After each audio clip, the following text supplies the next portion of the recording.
Daha da seni unutmuşam ben.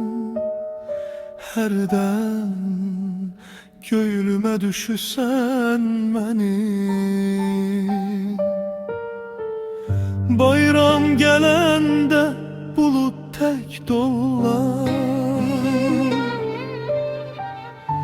payız gelende saralıp solan. Yay günü kışta yetim tek olan. Herden göğlüme düşüsen benim.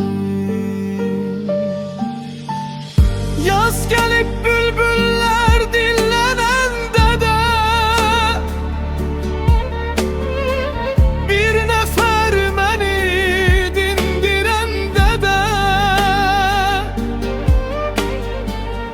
düşüsen yadıma yol gidende de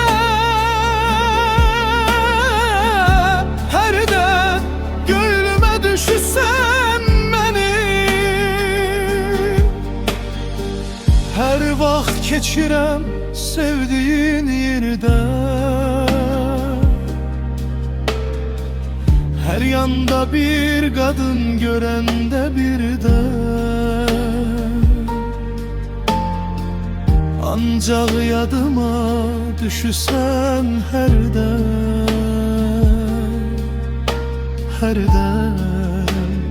göğlüme düşüsen benim. Daha da səni unutmuşam mən. Daha da səni unutmuşam mən.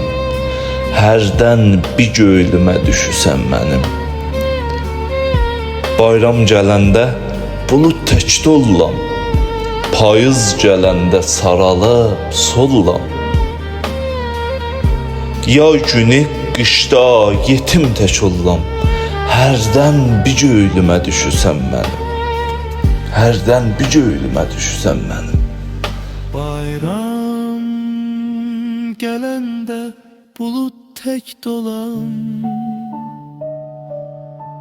payız gelende saralıp solan. Yay günü kışta yetim tek olan. Herden yadıma düşüsen benim.